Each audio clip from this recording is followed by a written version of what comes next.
sungai yang keruh, aku hanya berdoa, sisakan bayang wajah. Acara selanjutnya adalah diskusi dengan topik internet, seni, dan gerakan solidaritas baru yang disampaikan oleh Ibu Anissa Beta, Ibu Mega Nur Simajuntak, dan Ibu Philalia Hasna Hanifah, yang akan dipandu oleh Bapak Irham Nur Ansori. Bapak Irham Nur Ansori merupakan staf pengajar di Departemen Ilmu Komunikasi Universitas Gadjah Mada dan pembina unit seni rupa UGM, dan beliau mengajar beberapa mata kuliah seperti komunikasi visual, fotografi, kajian film, cyber culture, serta mengembangkan mata kuliah baru yaitu media dan seni kontemporer. Tulisannya terkait seni kontemporer dimuat di beberapa media sosial maupun internasional, antara lain majalah Sarasvati dan situs Kobo Sosial. Bapak Irham merupakan salah satu penulis seri buku Pusaka Seni Rupa pada tahun 2017, editor buku Biennale Jogja sejak tahun 2015, serta programmer Simposium Katulistiwa pada tahun 2020. Selain itu, beliau juga banyak bekerjasama dengan seniman dan kurator sebagai peneliti, di antaranya untuk pameran di Gwangju, Korea Selatan, di Gent, Belgia, Amsterdam, Belanda, dan Sharjah, Uni Emirat Arab. Adapun para pembicara di sesi diskusi kali ini, Ibu Mega Nur Simajuntak merupakan seorang penulis, peneliti, dan kadang-kadang menjadi desainer grafis serta editor yang bekerja secara independen. Ia memiliki ketertarikan terhadap isu keluarga, kedirian, generasi, relasi kuasa, dan internet. Jelajah isu tersebut menemui pertautannya dengan Studio Malia, sebuah kolektif berbasis di Yogyakarta yang kemudian dituangkan melalui kekaryaan. Kemudian bicara kedua ada Ibu Anissa Beta. Saat ini beliau adalah dosen kajian budaya di School of Culture and Communication, University of Melbourne, Australia. Sebelum pindah ke Melbourne, Ibu Anissa bekerja sebagai postdoctoral fellow di Department of Communication and New Media National University of Singapore. Dan beliau adalah salah satu pendiri anotasi dan jaringan etnografi terbuka. Penelitiannya secara umum berkaitan dengan kaum muda, media baru, dan subjektivitas politik di Indonesia dan Asia Tenggara. Adapun profil yang ketiga dari narasumber kita kali ini, Ibu Philalia Hasna Hanifah. Beliau lahir di Magelang, telah menempuh pendidikan sarjana S1 di Sosiologi pada tahun 2015 hingga 2019 dan pendidikan Magister Sosiologi pada tahun 2020 hingga 2022 di Universitas Gadjah Mada. Ibu Philalia memiliki minat studi masyarakat digital dan budaya dan sempat beraktivitas pada tahun 2015 hingga 2020 yang tergabung dalam Ramko UGM, unit kegiatan mahasiswa seni budaya dan tari Aceh. Dan beliau mengajar ekstrakurikuler tari Aceh di MAN 1 Yogyakarta pada tahun 2017 hingga 2022. Langsung saja kami sambut Bapak Irham Nur Ansori, padanya disilakan. Selamat pagi Bapak Ibu, ya, Mas Mbak sekalian gitu ya. Terima kasih sudah ada di sesi kali ini dan terima kasih tadi juga untuk Jepes ya telah membuka simposium ini dengan satu materi yang sangat insightful gitu. Dan perkenalkan nama saya Irham ya, selaku moderator pada sesi ini ya, tadi sudah diperkenalkan bahwa kita akan ada 3 pembicara untuk sesi ini. Yang pertama hadir bersama kita secara online ya, semoga sudah bisa bergabung ya, dan telah hadir di samping saya Ibu Mega dan Ibu Vela atau Mbak Mega dan Mbak Vela ya. Oke, ya suasananya sangat ribut dari sini. Oke, ya kita akan memulai sesi ini yang bertemakan tentang internet, seni dan gerakan solidaritas baru gitu ya. Dan memang kalau kita tarik lagi bahwa berbicara tentang solidaritas transnasional dan juga gerakan translokal gitu ya, kita tidak bisa menafikan satu hal gitu yang bahkan telah merusak dan membongkar ya, segala sekat-sekat yang disebut nasional ataupun lokal gitu, yang kita sebut sebagai internet gitu.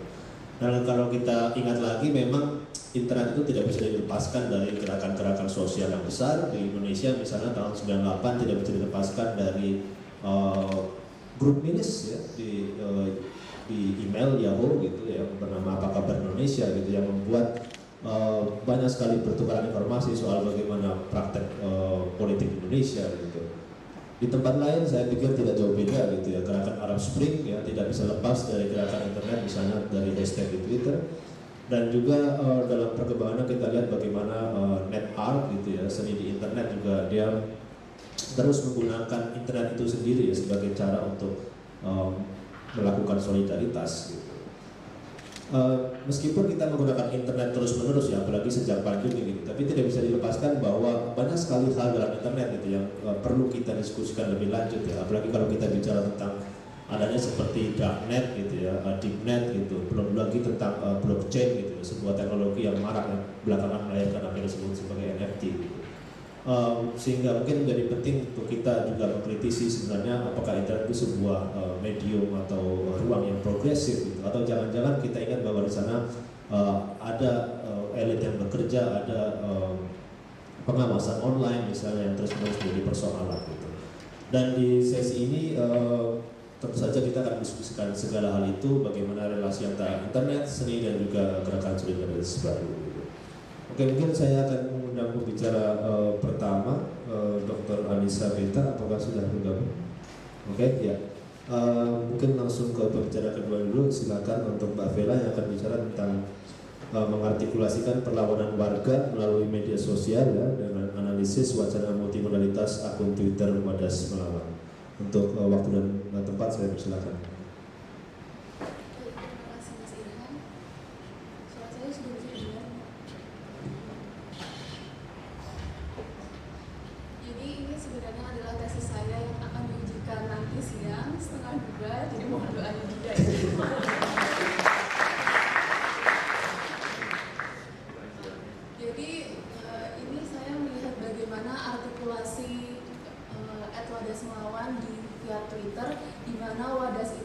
Sebuah desa di Purworejo, Jawa Tengah, yang hingga saat ini masih adanya pergulatan atau perjuangan mereka dalam mempertahankan ruang hidup mereka.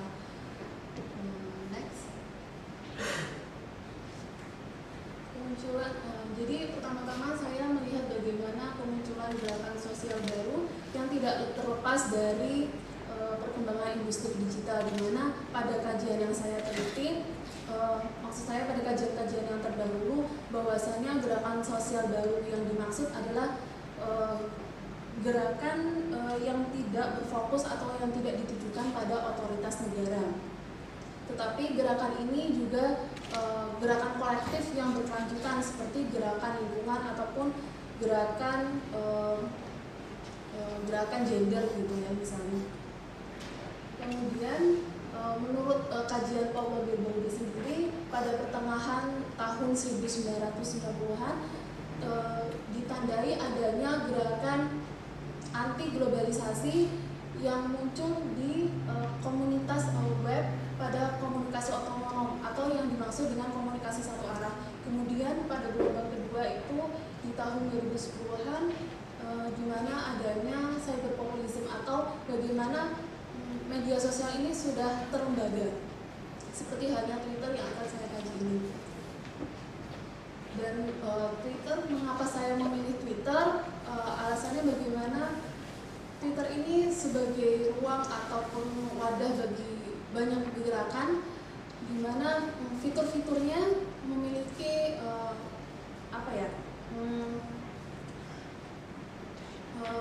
bisa merangkum seluruh tema-tema atau bahasan yang mungkin populer pada waktu tertentu begitu.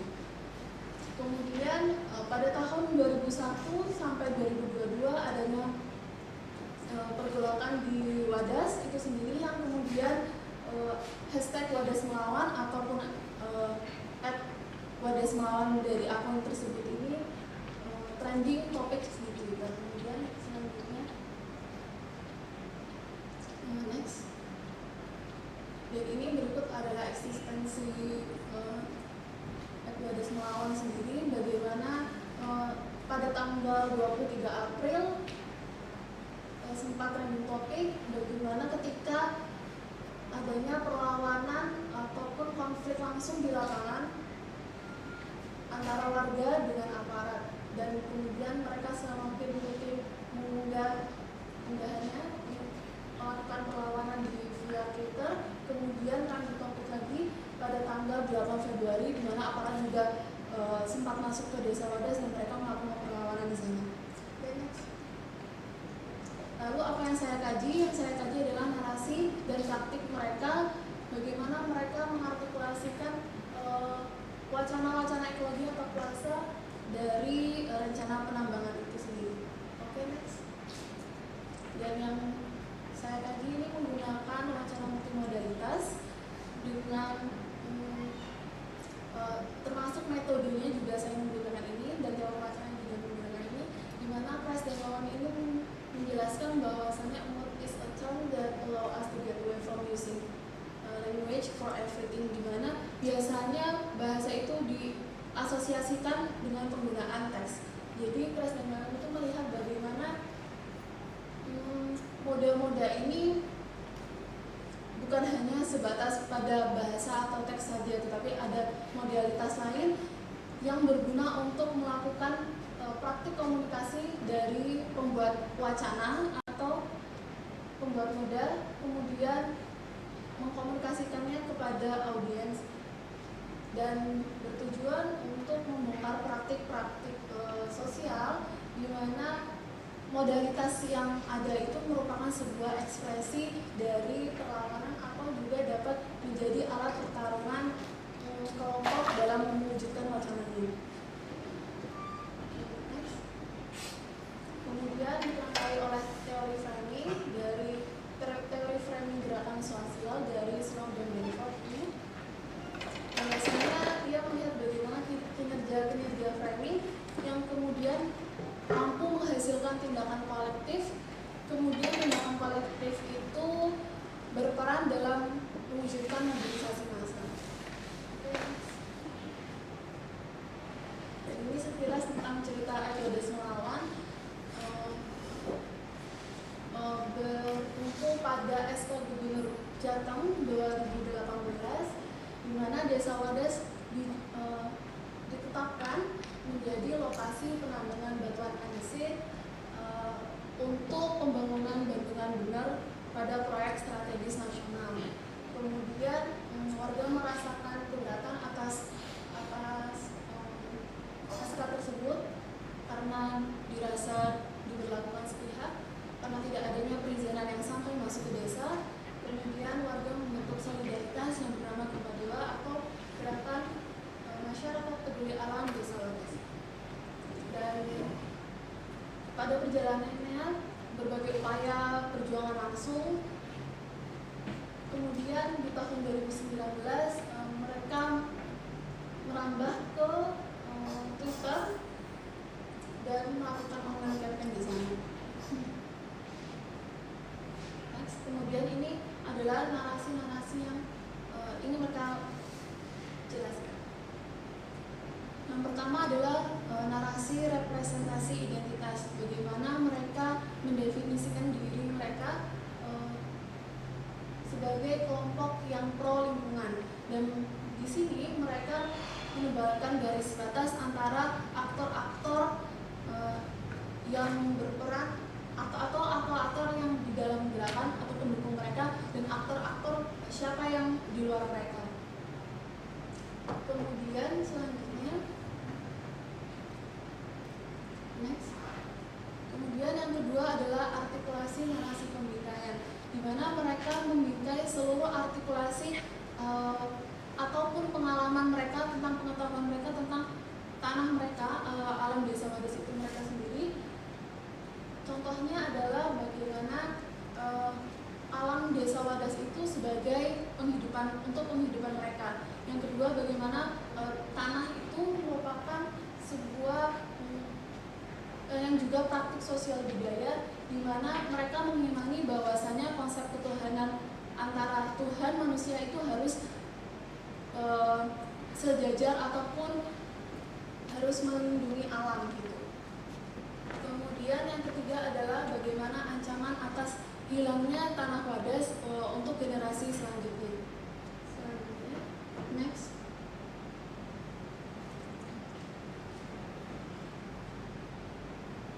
Dan yang ketiga ini adalah mengenai pemaknaan transformatif, di mana narasi-narasi yang sudah diunggah ataupun yang telah direpresentasikan di unggahan Twitter itu menjadi sebuah kesatuan diikat gitu, terus kemudian membentuk sebuah ekspresi perlawanan yang hadir yang saya maksud tadi sebelumnya.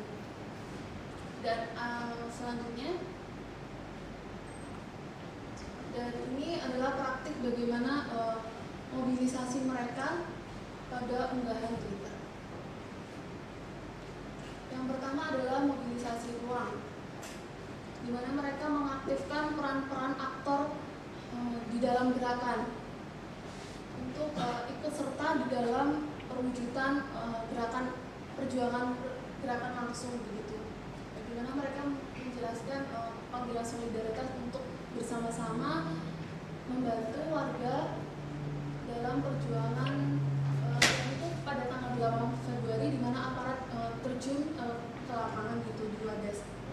Oke, selanjutnya yang ini adalah mereka melakukan counter mobilization, di mana mobilisasi balik atas framing-framing negatif yang menurut mereka itu adalah negatif yang dibuat oleh aktor di luar mereka. Selanjutnya, dan ini adalah mobilisasi konsensus di mana mereka mengajak tokoh publik ataupun tokoh publik yang berpengaruh begitu, ataupun juga publik di area Twitter untuk bersama-sama melakukan mobilisasi, di mana mereka mengajak untuk menggunakan tribun sebagai bentuk pernyataan dukungan, kemudian juga ada undangan liputan kepada warga dan juga tokoh publik sebagai bentuk dukungan mereka. Selanjutnya, dan ini kesimpulannya bagaimana narasi yang hadir merupakan sebuah seni perlawanan mereka yang berusaha menyelamatkan ruang hidup atas kebijakan pemerintah melalui kinerja-kinerja framing. Kemudian yang kedua, bahwasannya praktik gerakan lingkungan ini menyasar pada ruang digital, terutama pada Twitter, di mana ruang Twitter ini menjadi ruang baru gerakan untuk ruang baru gerakan yang tidak lepas dari konflik ataupun fenomena yang terjadi di Wadas sendiri, yang membutuhkan sumber daya atau dukungan mobilisasi yang besar sehingga mereka merambah ke dunia Twitter. Kemudian yang ketiga, saya melihat bagaimana multimodalitas ini membantu atas pembacaan makna-makna unggahan mereka gitu di ranah digital. Mungkin itu dulu. Terima kasih. Baik, ya terima kasih Mbak Vela, kita kasih langsung ke Mbak Vela. Saya akan mencoba meringkasnya nanti setelah 3 pembicara. Mungkin kita langsung lanjut dulu ke pembicara berikutnya. Pembicara pertama, Mbak Anissa Beta, apakah sudah bisa terhubung? Belum jawab itu. Oke, ya kita next dulu ke Mbak Mega yang sudah hadir di sini ya. Mbak Mega akan bicara tentang kerindan seni rupa dan internet ya, dengan lebih spesifik pada praktek berupa muda di Yogyakarta. Oke, waktu yang tepat saya persilakan untuk Mbak Mega.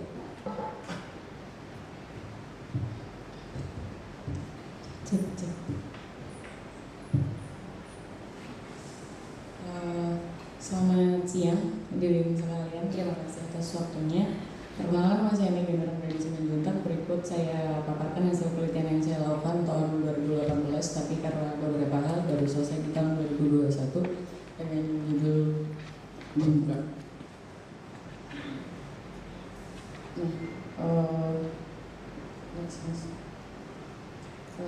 Secara peristiwa, pasca bom Pasar Seni Rupa 27 2008, internet melalui ragam platformnya salah satunya Instagram mulai masif digunakan tahun 2010-an oleh kita semua mungkin. Hal ini menjadi titik bijak untuk menelusuri apakah internet mempengaruhi budaya sosial seni rupa, lalu bagaimana praktik seniman muda ketika ditetapkan dengan perubahan yang terjadi. Nah, maka dari itu penelitian ini berusaha menjawab pertanyaan tersebut melalui penelusuran kecenderungan praktik seniman muda dua generasi di Yogyakarta, yakni generasi boom 2007-2008 dan generasi pasca ketika internet masif digunakan, di mana keduanya kemudian ditetapkan dengan masifnya penggunaan internet. Nah, sebagai catatan bahwa pemilihan informan sendiri saya batasi misalnya dari segi usia ketika mereka masih berusia 20-an tahun ketika peristiwa sedang terjadi dan berdomisili di Yogyakarta dan mengalami kedua peristiwa di masing-masing zaman tersebut. Nah, menggunakan konsep Pierre Bourdieu, misalnya ada arena, doxa, habitus, model, dan praktik serta strategi, dan konsepnya Karl Mannheim mengenai generasi. Pembahasan dibagi ke dalam 3 babak. Yang pertama, memaparkan sosial historisme dan sosial seni rupa Indonesia sejak zaman kolonial sampai pasca reformasi untuk mendapatkan konteks generasi. Yang kedua, menyoal model dan praktik para subjek terkait yang ditetapkan dengan tantangan zaman masing-masing. Di mana selanjutnya menelusuri strategi keduanya ketika dihadap-hadapkan dengan internet. Penelitian ini sendiri menggunakan pendekatan kualitatif dengan metode studi kasus karena spesifikan fenomena yang diteliti. Nah, untuk mendapatkan konteks generasi dan ya, untuk mendapatkan konteks generasi itu sendiri saya merentangkan waktu dari zaman kolonial sampai pasca reformasi, selanjutnya membahas sekilas tentang boom pasar seni, dilanjutkan dengan pembahasan internet sedikit. Dari secara peristiwa seperti itu yang saya dapatkan bahwa kontinuitas yang terjadi sejak era kolonial sampai pasca reformasi merupakan diskontinuitas dari generasi ke generasi, bahwa perubahan berbasis peristiwa ekonomi sosial politik memantik aturan main yang berbeda-beda di setiap generasinya. Lalu tentang boom pasar seni itu sendiri, di mana dia terjadi 3 kali dalam kurun waktu 87 sampai 2007, di mana kehadirannya berdampak pada media sosial seni, misalnya kemunculan infrastruktur atau agen-agen baru di dalamnya. Nah, untuk seniman muda saat itu yang mengalami peristiwa memerlukan strategi untuk tetap beredar pasca meredupnya antusiasme pasar. Lalu di tahun 2010-an ketika booming selesai di 2008-2009, internet lewat ragam platformnya mulai masif digunakan, misalnya ya Behance, DeviantArt, kemudian yang lebih populer lewat jejaring media sosial, Facebook, Instagram, Twitter, di mana hal tersebut menjadi jalan tikus bagi seniman muda untuk mendistribusikan karyanya. Tapi di sisi lain memunculkan tegangan antara generasi tua dan muda, bahwa kemudian bermunculan ini seni itu bukan, kamu seniman, kamu bukan.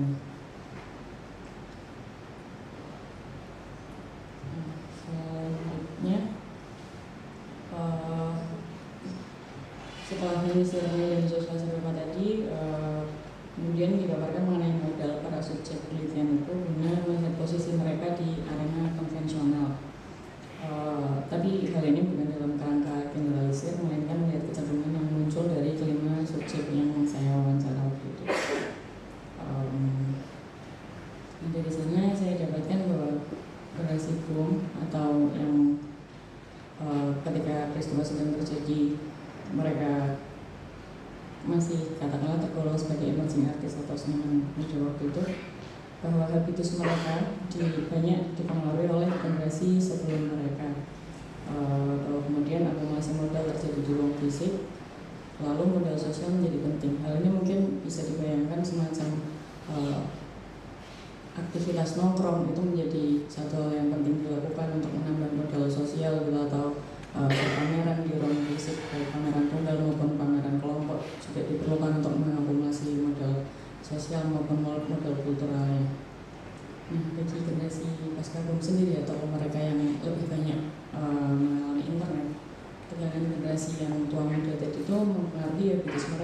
sehingga habitusnya lebih banyak dipengaruhi di internet dan begitu pula praktiknya, di mana mereka menggunakan internet lewat ragam platform seperti yang tersebut di muka tadi untuk mengakumulasi modal-modal yang mereka miliki.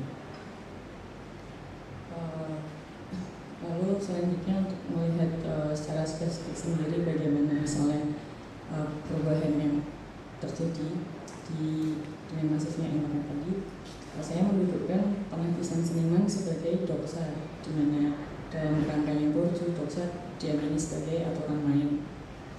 Nah, di sini bahwa ketika seseorang sudah terhabiskan sebagai seniman, maka agen tersebut akan lebih mudah untuk mengakses source dan mengakumulasikannya. Nah, ketika saya sudah mengkategorisasikan jadi bahwa ada seniman dalam kerangka atau boom dan pasca itu, bahwa generasi boom menyadari potensi dominasi dengan adanya doksa tersebut, namun masih mengamini dan mempraktikannya atau dalam kerangka pemikirannya borju, hal ini disebut sebagai ortodoksi. Tapi ketika berhadapan dengan generasi pasca boom, bahwa mereka itu menyadari dan menentang potensi dominasi atas doksa itu sendiri, makanya mereka memilih untuk migrasi ke internet yang dirasa lebih luas, atau dalam kerangka yang borju disebut heterodoksi. Di sini lebih luas dalam artian semacam kayak ada beberapa hal yang kemudian tidak perlu dilakukan, misalnya juga tidak membutuhkan misalnya legitimasi dalam bentuk sudah pameran tunggal di mana, pameran kelompok di mana. Nah, tapi juga konsekuensinya itu tadi, mereka tidak mengalami penghabisan di medan konvensional atau ya katakanlah menjadi tidak tersangka. Kemudian sini saya mendudukkan Instagram sebagai soprana karena waktu itu Instagram jadi media sosial yang cukup populer gitu di tahun 2010-an sampai 2014 untuk mendistribusikan gambar, karena platform itu sendiri basisnya memang visual. Nah, bagi generasi yang mengamini ortodoksi tadi melalui praktik dan habitusnya, konversi modal mereka tidak banyak dilakukan di Instagram gitu. Instagram hanya disikapi sebagai media sosial yang bukan untuk misalnya memamerkan karya atau tidak perlu menjelaskan diri mereka sedemikian rupa. Sedangkan bagi seniman di koridor heterodoksi, Instagram itu malah dianggap sebagai media yang sebenarnya gitu, sehingga akumulasi dan konversi modalnya lebih banyak terjadi di sana. Adapun strategi yang mereka lakukan, yang seniman yang di koridor heterodoksi tadi, yang pertama melalui artist statement untuk memunculkan distingsi, baik distingsi antara dirinya sendiri maupun gambar yang dia unggah, lalu menggunakan fitur hashtag dan repost untuk menambah coverage mereka, dan hashtag pun digunakan semacam untuk memudahkan pencarian dan archiving karya mereka sendiri. Dan di sisi lain mereka juga menjual karyanya dalam bentuk wearable arts, misalnya ilustrasi untuk kaos, buku, cover, dan segala macamnya. Nah, dari sana yang dapat saya simpulkan bahwa internet ini menjadi arena baru bagi seniman muda untuk mempraktikkan habitus dan modalitas yang dimiliki, di mana hal ini juga dapat diartikan bahwa salah satu strategi mereka untuk mensiasati timbangnya relasi kuasa di medan konvensional. Tapi juga di sisi lain bahwa akumulasi modal hanya akan terjadi ketika agen bertaut dengan medannya. Dan itu lagi internet melalui ragam platformnya bisa memediasi seniman muda untuk mengakses source dan mengkonversi modalitas yang dimiliki, serta strategi mereka dalam menyikapi perubahan dipengaruhi oleh habitus maupun stock of knowledge dan experience masing-masing.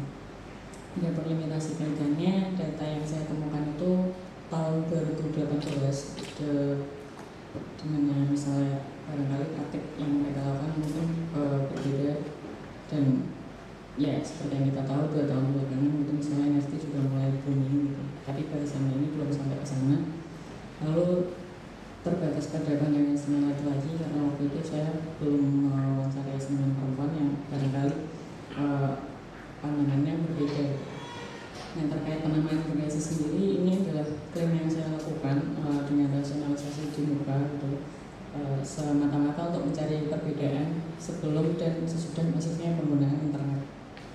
Lalu platform yang diteliti terbatas pada penggunaan Instagram. Kira-kira begitu. Terima kasih. Mari berdiskusi. Baik, terima kasih Mbak Lena. Kita beri aplaus untuk kita. Oke, sebelum melanjutkan ke sesi diskusi, mungkin saya cek lagi ya untuk pembicara pertama, apakah sudah tersambung? Karena tema kita adalah internet, ya. Ternyata internet menjadi satu persoalan sendiri. Belum bisa ya? Belum masuk. Yang belum masuk apa? Pak Anies aja belum masuk ke Zoom. Oke, baiklah, kita lanjut ke sesi tanya jawab ya, dengan segala persoalan internet ini gitu ya. Kita mendiskusikan dari dua pembicara dulu. Tadi pertama dari Mbak Vela yang sudah bicara tentang bagaimana ya Mbak Vela membongkar ya, secara diskursus ya tentang akun Wadas Melawan gitu ya, dengan berbagai strateginya tadi, termasuk untuk melakukan online campaign dan mengcounter berbagai isu termasuk hoax gitu ya, dalam kasus perlawanan di Desa Wadas yang dilakukan oleh Solidaritas Gempa Dewa gitu. Dan yang kedua tadi kita menyaksikan diskusi dari Mbak Mega, pemaparan materi tentang bagaimana ya seniman pasca boom seni rupa dan juga seniman saat boom seni rupa gitu ya, mencoba menggunakan internet gitu ya untuk sebagai satu arena baru dengan segala modal yang mereka miliki gitu. Dan di dalam kasus ini Instagram menjadi salah satu platform yang dianalisis, yang menghasilkan bagaimana ternyata ada hal-hal seperti kemungkinan untuk melakukan menuliskan artist statement, menggunakan fitur hashtag gitu ya, dan juga menjual wearable item gitu ya di online media oleh beberapa seniman pasca boom. Baik, saya buka untuk sesi diskusi kita. Silakan untuk audiens di sini, jika ada yang ingin memberikan pertanyaan, komentar, tanggapan dan sebagainya, saya persilakan.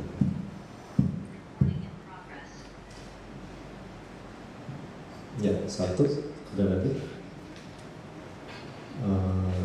Satu dulu boleh ya, silakan bisa disebutkan namanya.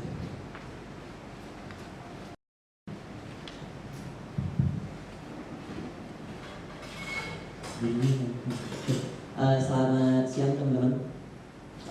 Pertanyaan saya untuk Mbak Feliana.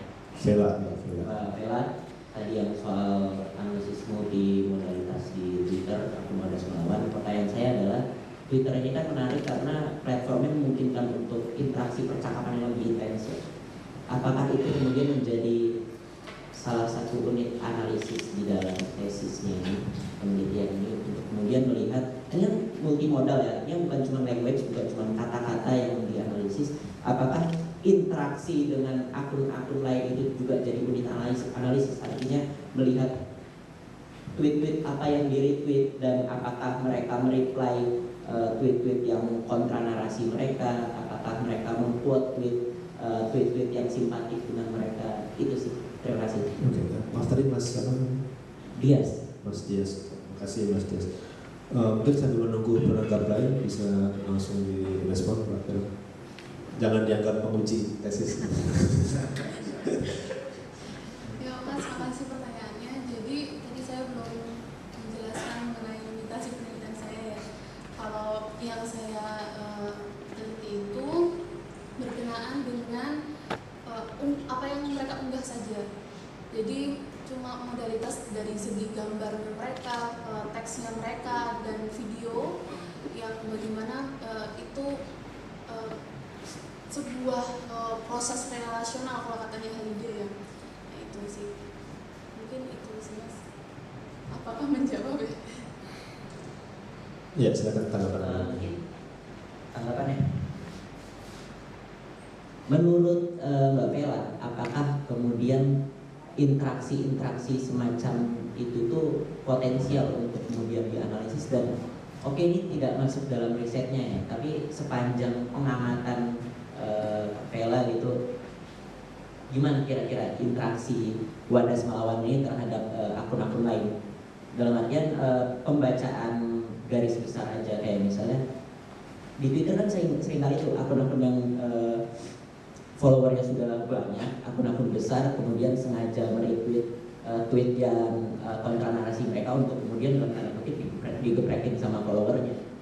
Ada nggak sih interaksi semacam itu? Terima kasih. Makasih Mas. Tentu saja ada ya Mas.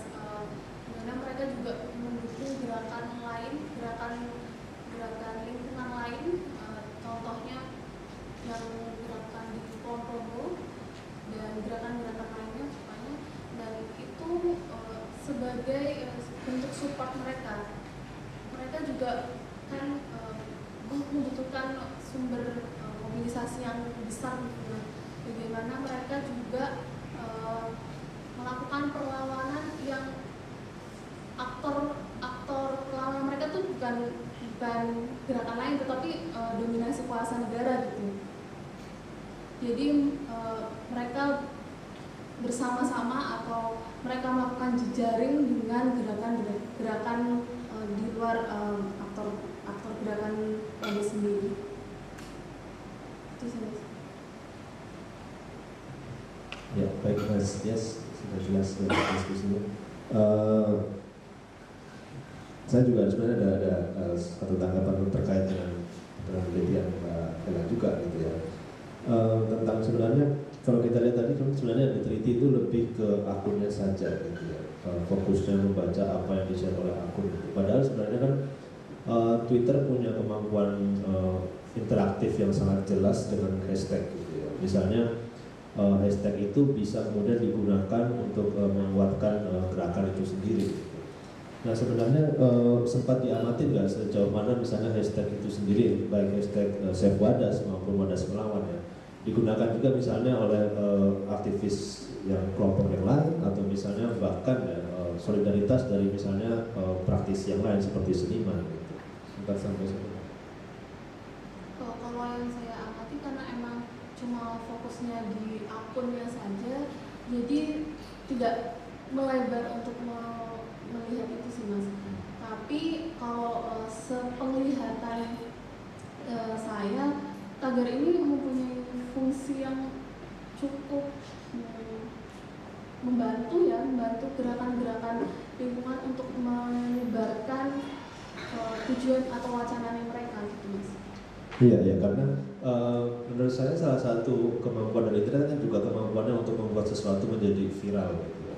Yang itu misalnya tidak bisa dilakukan misalnya oleh media massa pada zaman sebelumnya gitu ya, di mana dia bisa membuat netizen ya katakanlah sekarang untuk merespon ya dengan caranya sendiri terhadap satu gerakan yang ada gitu ya, yang ada diinisiasi oleh sekelompok lalu kemudian menjadi viral dengan sangat masif gitu ya sebenarnya. Oke, silakan ada. Oke. Mbak Anissa sudah terhubung.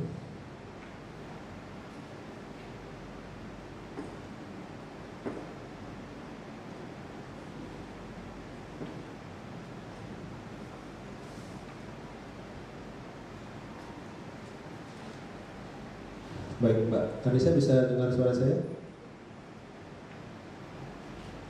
Oke, silakan saya berikan kesempatan untuk Mbak Anissa untuk menyampaikan materinya ya terkait dengan solidaritas rasa, aktivisme, feminis, dan media sosial. Waktu dan tempat saya persilahkan.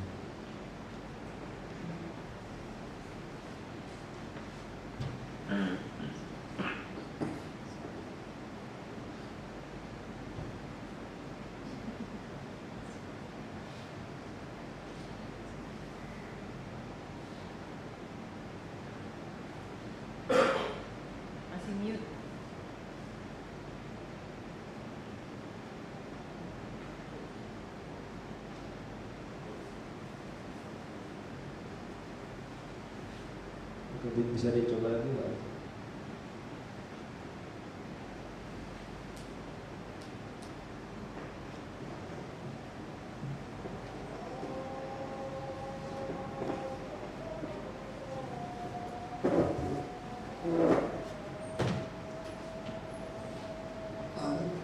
Ya, sudah. Silakan, Pak Alisa. Sudah. Silakan, Pak Alisa. Ya, sudah. Oke, saya coba share screen ya. Silakan.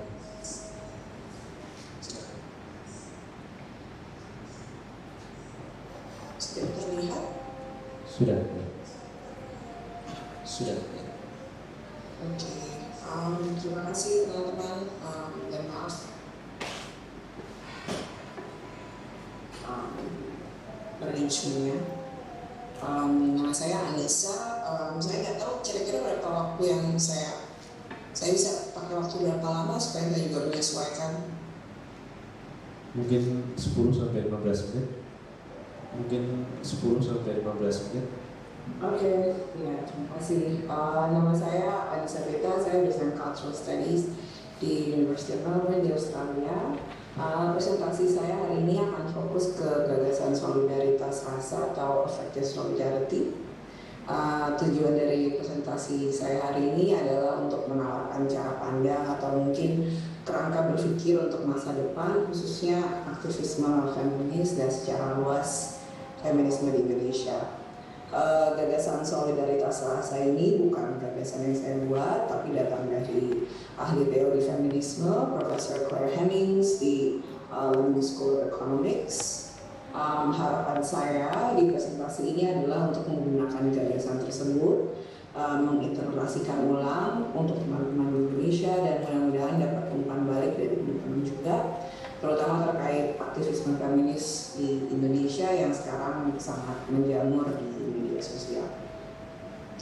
Solidaritas rasa atau affective solidarity ingin membuka ruang bagi berbagai bentuk rasa atau affect sebagai landasan awal dalam memikirkan dan menghadapi isu-isu terkait ketidakadilan maupun dalam mengedepankan cita-cita kesetaraan. Nah, dalam presentasi ini saya ingin menawarkan argumen yang menggarisbawahi pentingnya negosiasi, bentuk-bentuk aktivisme yang beragam, dan juga pentingnya jalan tengah yang berlandaskan rasa atau affect demi keberlanjutan feminisme di Indonesia.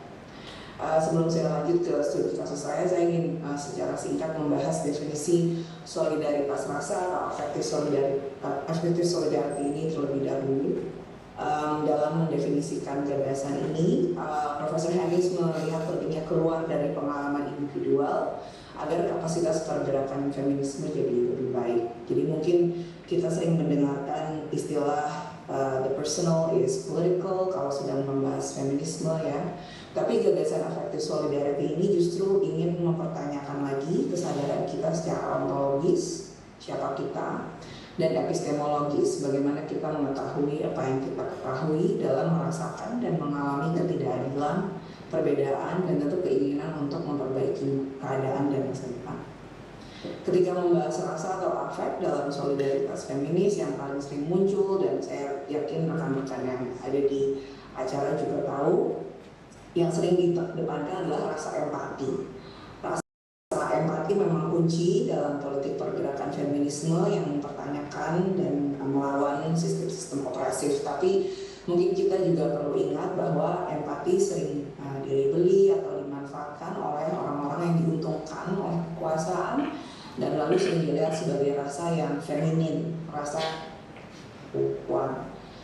Terlebih lagi, rasa empati ini juga sering digunakan untuk mendepolitisasi pergerakan, sehingga tidak lagi fokus ke perubahan struktural, tapi lebih ke perasaan-perasaan yang dianggap baik, yang kemudian sebaiknya disalurkan ke kegiatan amal, donasi, yang memang positif, tapi cenderung melambungkan relasi kuasa dan berbagai isu yang sebenarnya ingin kita lawan. Selain itu, menggunakan rasa empati juga cenderung mengedepankan identitas masing-masing pihak yang terlibat, dan akhirnya menjadi sesuatu yang individualis, dan kita sering terjebak dalam politik identitas yang individualis dan tidak transformatif. Jadi solidaritas rasa atau affective solidarity didefinisikan oleh Hemmings sebagai solidaritas yang bisa ada ketika terjadi sebuah momen yang memunculkan berbagai jenis rasa yang dapat dipahami oleh pihak-pihak yang terlibat, tapi dari cara pandang yang berbeda. Rasa ini tidak melulu empati, tapi juga bisa rasa marah, frustasi, sukacita. Dan berbagai rasa ini datang dari berbagai sudut pandang atau standpoint yang tidak selalu menjamin kesuksesan sebuah pergerakan, tapi ada juga kemungkinan di mana rasa atau affect yang kompleks membanjiri kesadaran kita pada saat yang sama. Jadi solidaritas seperti ini dengan kata lain mengedepankan pengalaman dan perubahan rasa. Perubahan yang tidak melulu menghasilkan empati, tapi juga membuka ruang untuk berbagai macam perasaan yang tidak bisa diatur. Jadi solidaritas rasa ini juga menurut saya penting kalau kita ingin memahami perkembangan aktivisme feminis terkini di Indonesia yang memang fokus penelitian saya. Sebelum saya lanjut ke studi kasus, saya akan mengawali dengan contoh ini. Jadi di tahun 2021 kematian Mark Yeltsin di protes di Myanmar dibandingkan dengan paringan yang dilakukan perempuan muda di protes di tahun 2020 di Indonesia yang kita bisa lihat di tweet ini. Jadi kelihatan jelas berbagai rasa yang ingin dipicu dan sudah dipicu oleh tweet viral ini gitu ya, bahwa protes yang dipimpin perempuan muda di Indonesia itu mungkin tidak dianggap selevel atau tidak dianggap seserius yang dilakukan oleh perempuan muda di Myanmar. Feminis-feminis lain yang melihat ini, termasuk saya, mungkin sempat merasa malu atau bahkan marah atas perwakilan pergerakan yang dilihat banyak orang. Mungkin ada kekhawatiran kalau semua ini merusak citra perempuan muda. Mungkin ada juga yang ikut ketawa gitu ya. Jadi berbagai bentuk rasa ini jarang kita bahas ketika kita memikirkan pergerakan yang dipimpin kaum muda dan secara umum dan juga feminisme khususnya di Indonesia. Jadi kalau kita kembali ke tadi pembahasan tentang solidaritas rasa, kalau kita mengedepankan solidaritas rasa sebagai cara untuk melihat perbedaan sudut pandang yang memicu perjuangan dan pergerakan, menurut saya semua ini akan membantu proses menghargai perkembangan dan popularitas feminisme di media sosial yang menjadi topik bahasan panel ini ya. Sebelum saya membahas feminisme online secara spesifik, saya ingin membahas dulu studi kasus berdasarkan penelitian saya dengan perempuan muda penerima manfaat atau beneficiaries dari pelatihan dan kegiatan organisasi non-profit yang fokus di kesetaraan dan pemberdayaan gender.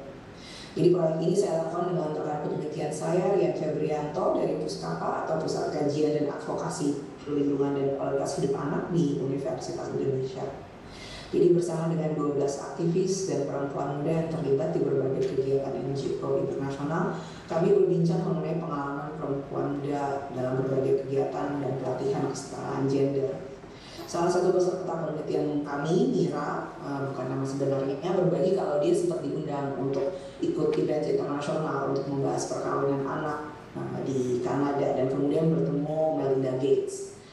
Mira sangat bangga gitu ya, tapi kemudian dia bercerita kalau orang melihatnya, wah ini international event, tapi sebenarnya aku dapat diskriminasi sebagai perempuan Asia di sana. Mungkin bukan dari staf yang memberangkatkan aku dari Indonesia ke sana, tapi dari lingkungan sekitar aku. Gak nyangka kalau rasisme banget di luar itu lebih berasa. Jadi mendengarkan cerita ini kami paham akan sulitnya pengalaman dan perasaan Mira saat itu. Ini bukan hanya satu kali Mira kecewa dengan berbagai elemen pelatihan kesetaraan gender. Kalau kita memakai buru-buru kacamata empati yang hanya mengizinkan satu bentuk perasaan, kita mungkin akan terburu-buru pengen menyelesaikan lalu ingin memperbaiki pengalaman buruk Mira. Tapi kalau dari refleksi Mira yang dia ceritakan ke saya dan Rian, dengan pengalamannya yang tidak selalu bagus di berbagai program kesetaraan gender, kami malah melihat amarah, kekecewaan, ketidaknyamanan justru mendorong Mira untuk kemudian mendirikan organisasinya sendiri. Organisasi yang dipimpin kaum muda yang sekarang sangat besar dan juga memiliki banyak followers dan aktif di berbagai kegiatan online. Itu satu bagian cerita dari bagaimana kita bisa melihat kemunculan pergerakan feminisme online sekarang. Studi kasus saya yang lain terkait kelompok feminis online yang cukup besar, mungkin teman-teman juga tahu, lawan patriarki. Meskipun sekarang sedang hiatus, banyak pelajaran yang saya dapatkan dari bekerja sama dengan teman-teman di lawan patriarki atau LP. Saya mulai mengikuti kegiatan LP sejak Oktober 2018, sekitar sebulanan ketika sejak LP didirikan. Selama proses etnografi digital, ngobrol dengan pendiri LP dan melakukan analisa tematis dari pos-posnya LP, saya melihat dengan jelas bagaimana mereka mengedepankan rasa atau affect yang direpresentasikan dan juga disirkulasikan dengan sangat baik. Kalau kita hanya bergantung, ini kita di sini maksud saya aktivis feminis atau orang-orang yang mempelajari gender dan pemberdayaan secara formal gitu ya di universitas atau pelatihan atau institusi gitu ya. Kalau kita hanya bergantung pada pemahaman feminisme yang dilandaskan pengetahuan formal, akan sulit sekali memahami secara penuh dan secara kritis apa yang sedang terjadi di ranah online Indonesia saat ini terkait feminisme. Dan akan mudah sekali untuk kemudian merendahkan, menganggap remeh, mencemooh tindakan-tindakan kelompok feminis online yang kebanyakan didirikan dan dikelola kaum muda. Saya justru melihat kalau feminis muda yang aktif di kelompok online mampu secara strategis menggunakan rasa atau affect di media sosial untuk memicu kesadaran, consciousness, dan juga membentuk solidaritas. Walau memang tergantung mereka masih kadang tergantung dengan politik identitas, dan memang yang penting dari bahasan mereka adalah rasa yang sangat kuat untuk membahas isu-isu yang relevan di kehidupan sehari-hari, memicu rasa marah, mempermalukan pihak-pihak tertentu, yang membuat followers juga ikut aktif di situ. Memang kadang kesannya tidak dewasa, tidak teratur gitu ya. Tapi kembali lagi ke poin Profesor Claire Hemmings yang tadi saya sebutkan, kalau kita terlalu bergantung mencari rasa empati yang intinya buru-buru yang mencari solusi gitu ya, kita bisa jadi nanti lupa akan pentingnya kemampuan mendengar dan pentingnya menghargai hal-hal yang penting dalam kehidupan sehari-hari yang tidak selalu rapi, dan ujung-ujungnya nanti kita cuma pengen cari jalan keluar, padahal poinnya bukan mencari jalan keluar terlebih dulu. Jadi di presentasi pendek ini saya membahas pentingnya mengedepankan solidaritas yang datang dari rasa atau affect, dan sudah memberikan contoh dari perasaan perempuan muda yang terlibat di kegiatan formal gitu ya, dari NGO dan juga pergerakan feminisme online yang menjamur sekarang di Indonesia. Dan sebagai penutup saya ingin menekankan pentingnya kemampuan kita untuk mendengar, mengobservasi, dan aktif belajar dari berbagai situasi dan membiarkan berbagai rasa untuk muncul. Dan saya mau mengutip tulisan Intan Paramadita yang baru terbit juga, ini terkait feminisme dekolonial di Indonesia. Beliau menuliskan, I propose that decolonial feminism be viewed as an experiment, a risky, unfinished project rather than a stable site. I argue that it must be grounded on a more radicalized notion of what Maria Lugones calls learning from other resistors. Kalau kita ingin memahami pergerakan feminisme sebagai eksperimen yang penuh resiko, yang belum selesai, kita seperti apa yang dibilang Intan perlu melandaskan semuanya dari gagasan yang lebih radikal terkait keinginan belajar dari penentang lain. Belajar dari penentang lain hanya bisa kita lakukan kalau kita tidak memaksakan diri untuk melihat sesama penentang atau resistors dari kacamata empati atau dari pengetahuan formal. Justru semakin penting untuk membuka solidaritas rasa yang mengizinkan kesedihan, amarah, ketidaknyamanan, dan berbagai bentuk rasa lain yang sulit dan tidak melulu positif untuk muncul ke permukaan dan memicu pergerakan. Sekian dari saya, terima kasih. Baik, kita beri aplaus kepada ya, saya menggarisbawahi sedikit bagaimana Mbak Elisabetta mencoba menawarkan kepada kita ya satu perspektif ya terkait dengan feminisme dan solidaritas lebih luas gitu ya, yang disebut sebagai solidaritas rasa gitu, di mana empati menjadi satu poin penting yang dicoba dekonstruk ya, misalnya kalau sebelumnya empati itu sekedar dianggap misalnya part of feminin atau individualis yang sangat subjektif mungkin gitu ya, tidak menawarkan apapun perubahan sosial gitu. Di sini misalnya melalui studinya terhadap termasuk terhadap Instagram lawan patriarki ya, melihat bagaimana meneliti atau membaca atau memahami lebih dalam tentang persoalan individu secara empati itu yang kemudian adalah sebuah cara ya untuk tidak serta-merta ya mencari sekedar jalan keluar ya, tapi mencoba memahami lebih lanjut dan memahami bahwa feminisme yang ditawarkan secara dekolonial ini penting untuk selalu berupa eksperimen yang radikal, tidak berhenti, tidak stable, tapi terus-menerus belajar dari pengalaman real di lapangan. Baik, kita lanjutkan lagi dengan sesi diskusi. Jadi tadi 3 pembicara sudah menyampaikan, silakan saya buka termin berikutnya untuk pertanyaan, tanggapan atau komentar, silakan. Ya, 1, 2, 3, oke ada 3, silakan. 3 dulu ya, nanti baru bisa. Silakan Pak yang di belakang. Namanya silakan.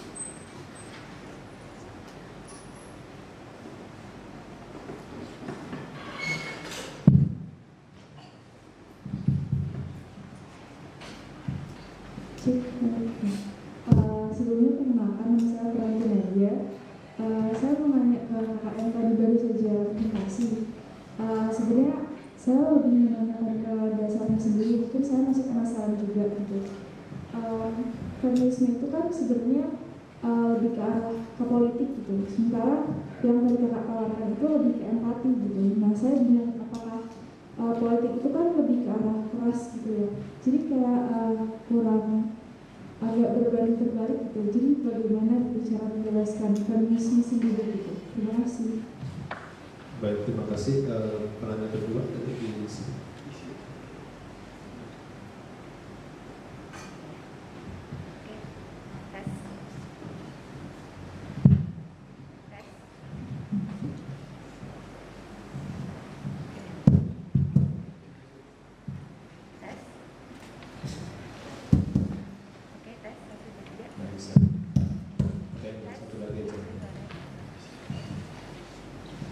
Yes, oke.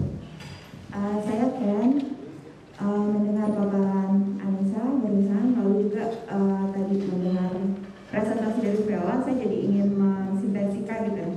Jadi apa yang tadi Vela sampaikan mengenai Wadas, saya teringat sebetulnya ada satu aktor dalam gerakan Wadas melawan itu, Wadon Wadas.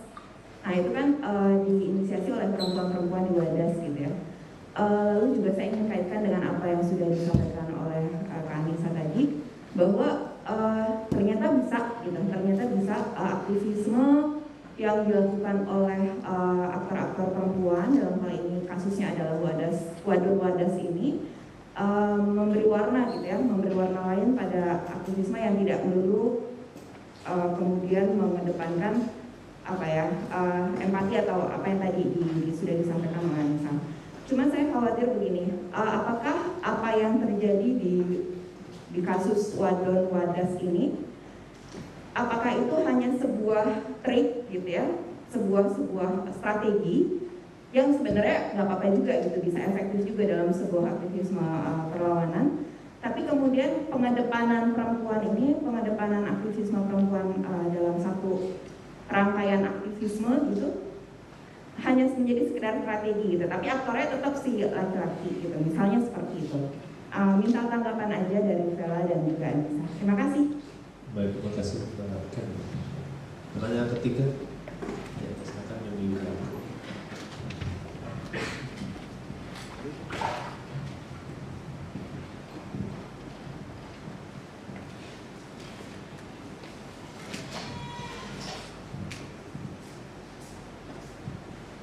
Baiklah, terima kasih atas kesempatannya. Saya Gita. Saya ingin bertanya kepada Mbak Mega. Tadi disebutkan bahwa Instagram menjadi arena strategi formulasi strategi kapital.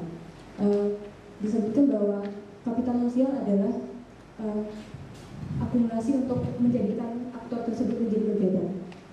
Apakah ada kapital lain selain kapital sosial seperti kapital simbolik, kapital ekonomi atau kapital budaya? Begitu. Terima kasih.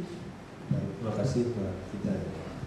Oke, saya mungkin persilakan untuk menjawab pertanyaan pertama dulu ya. Mbak Anissa Beta tadi sempat dengar ya pertanyaan tentang bagaimana kemudian ketika solidaritas rasa itu gitu ya, yang cenderung menggunakan empati bisa katakanlah berjalan seiring dengan feminisme yang dianggap sebelumnya sangat politik dan keras misalnya dengan perubahan gitu. Silakan Mbak Anissa. Pertanyaannya dari audiens gak kedengeran, jadi makasih udah diulang. Gimana feminisme yang berlandaskan solidaritas rasa bisa berjalan beriringan dengan yang lebih keras gitu ya kira-kira? Ya. Oke. Sebenarnya justru makanya saya merasa menawarkan solidaritas rasa ini jadi sesuatu yang penting gitu, dan harapan saya karena saya sekarang sedang bekerja sama dengan feminis muda gitu ya, saya bisa belajar banyak dari mereka dan juga memikirkan kemungkinan untuk memperbesar rasa solidaritas atau pentingnya rasa ini gitu. Karena kalau di antara teman-teman muda rasa itu sangat penting gitu ya. Tapi kemudian kalau dari obrolan saya gitu ya dengan teman-teman yang mungkin sudah lebih dewasa, lebih lama aktif di pergerakan, terutama sebagai contoh mungkin ada rekan-rekan juga di sini yang terlibat ketika dulu RUU PKS akhirnya sukses berubah jadi undang-undang gitu ya. Itu kan banyak sekali tensionnya ya.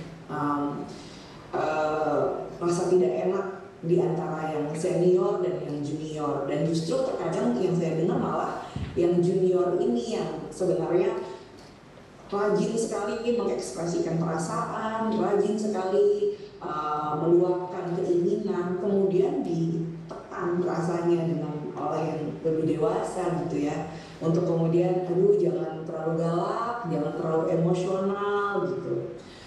Justru jadi saya malah melihat teman-teman yang muda yang mengedepankan rasa ini justru dianggap lebih keras daripada misalnya yang mungkin teman-teman aktivis yang lama sudah bergerak terus lebih aktif dalam kegiatan-kegiatan formal gitu ya.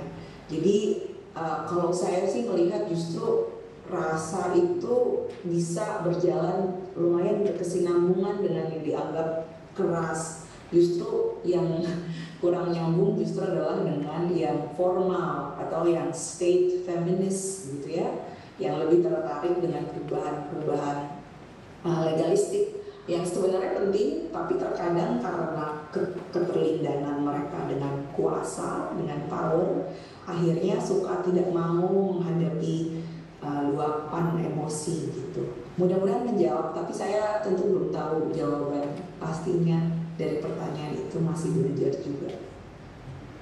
Oke, terima kasih. Silakan jawab ya pertanyaannya.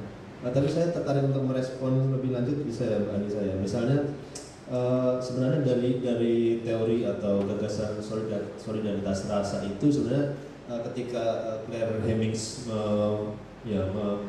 mengangkat gagasan tersebut ya, sebenarnya apakah dia menyadari justru adanya kritik terhadap gagasan tersebut ya. Misalnya kritiknya apakah dia menyadari bahwa sebenarnya perubahan seperti apa sih, perubahan perilaku seperti apa sih yang bisa muncul dengan empati gitu ya. Mungkin saya klarifikasi juga ya Kak Ilham, bahwa Claire Hemmings justru tidak mau empati jadi sesuatu yang dikedepankan gitu. Beliau justru sangat kritis terhadap empati, karena empati ini justru alat awal untuk para feminis tahun 80-an 90-an untuk dalam consciousness raising gitu. Jadi justru yang diinginkan bukan empati, justru yang diinginkan adalah mengizinkan perasaan seperti rage, amarah gitu ya, ketidaknyamanan, discomfort gitu ya, untuk muncul gitu, untuk kemudian dikedepankan dan diizinkan untuk keluar. Nah, tentu rekan-rekan yang ada di ruangan juga sudah cukup tahu bahwa pada kenyataannya ketika kita feminist organizing gitu ya, berkomunitas, bekerja sama, terkadang kita jarang sekali membuka ruang untuk perasaan-perasaan sulit gitu. Inginnya kan semuanya sopan santun, tidak ada rasa kasar yang kata-kata kasar yang keluar, atau kalau bisa disuppress dulu semuanya gitu. Jadi justru secara konseptual beliau ingin yang namanya kesadaran kita akan being gitu ya, our being, our feelings, perasaan kita ya, tentang keberadaan kita itu justru menjadi bagian dari proses produksi ilmu pengetahuan dan juga proses consciousness raising feminist gitu. Jadi menurut saya justru beliau melakukan banyak kritik terhadap pendekatan-pendekatan feminis yang selama ini dianggap sudah ajak gitu, sudah pasti. Baik ya, sebenarnya kita masih bisa panjang diskusi ya tentang itu gitu. Tapi mungkin kita lanjut ke pertanyaan kedua tadi dari Mbak Ken ya tentang wadon wadas. Mungkin Mbak Vela ya bisa merespon. Jadi wadon wadas ini kan sebenarnya termasuk ke dalam gempa dewa. Gempa dewa itu memiliki ada kayak sub gerakan, yaitu kamu dewa dan wadon wadas. Yang kamu dewa adalah para pemudanya, kemudian yang wadas-wadas itu adalah perempuan atau ibu-ibu yang biasanya mereka melakukan perlawanannya dengan menggunakan besek, merangkai besek gitu ya. Dan kemudian saya melihat bahwasannya gempa dewa itu memiliki banyak wacana. Jadi saya waktu di dalam penelitian saya memfokuskan pada narasi ekologi aja, ekologi dan kuasa. Kemudian wadon wadas ini menarasikan bahwasannya alam itu tuh merupakan ibu dari ibu mereka yang perlu dijaga, sehingga mereka juga melakukan strategi perlawanan itu yang menghadirkan wacana-wacana atas perempuan, wacana atas perempuan gitu. Mungkin itu sih Mbak, sejauh pemahaman dan yang saya lihat, karena saya berfokus kepada ekologi saja. Terima kasih Mbak. Baik, mungkin melanjutkan sedikit tadi kalau tentang apakah wadon wadas itu hanya katakanlah permukaan gitu ya, tapi di baliknya apakah tetap inisiatornya adalah katakanlah laki-laki gitu, apakah sempat? Nah itu saya belum menelusuri lebih lanjut sih Mas. Oke, baik, bisa untuk S3 ya. Oke, ya kita lanjut ke pertanyaan ketiga gitu ya. Tadi dari Mbak Vita pada Mbak Mega, silakan Mbak Mega untuk merespon. Tentang apakah ada kapital lainnya yang digunakan selain kapital sosial dalam pertarungan di arena Instagram itu ya beberapa seniman pasca boom.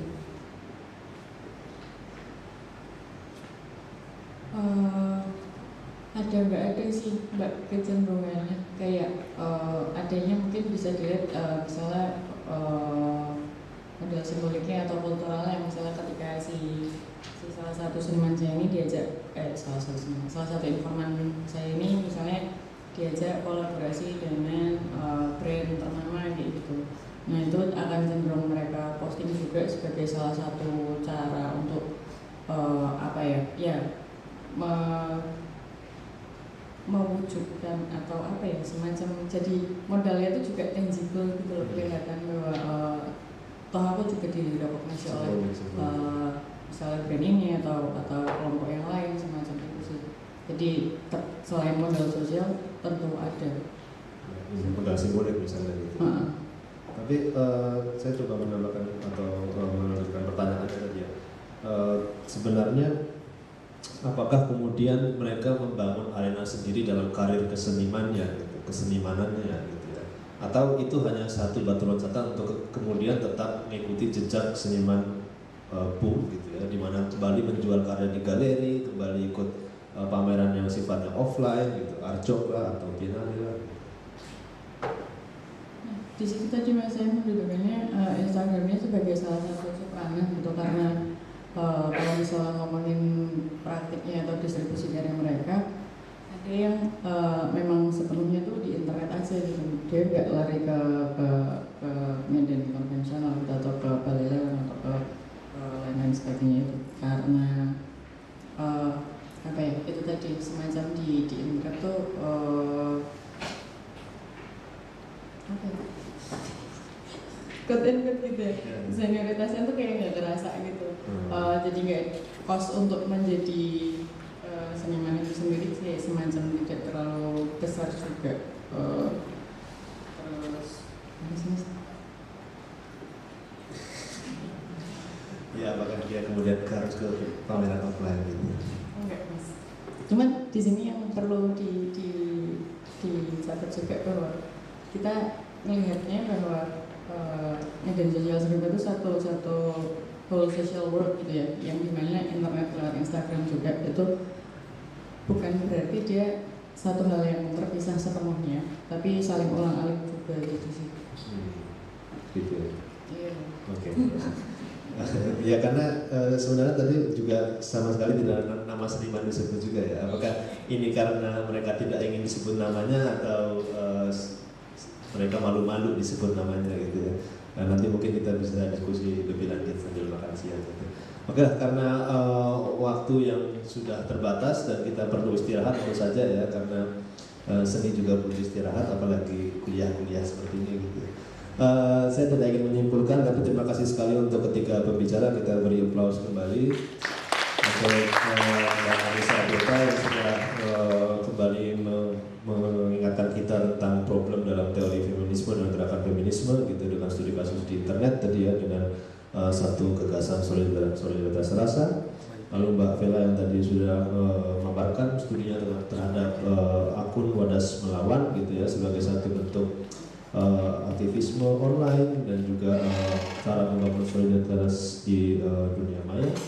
Dan terakhir Mbak Mega yang membicarakan tentang bagaimana ranah Instagram misalnya di internet sebagai satu cara gitu ya, atau ruang atau arena di mana bisa memunculkan kontestasi dari seniman lebih muda terhadap generasi sebelumnya gitu.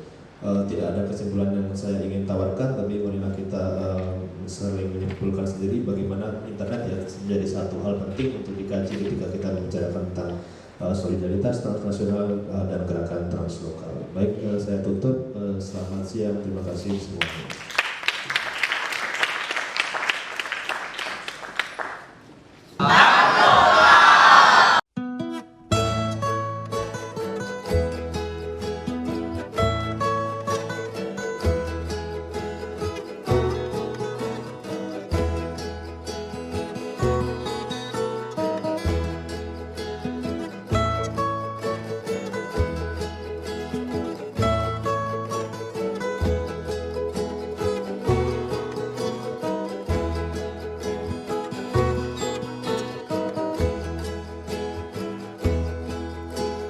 Lagunan sendu dan syair yang menawan mengalun di sana, menyayat hatiku. Dan nada yang sendu, puisi yang menawan terjalin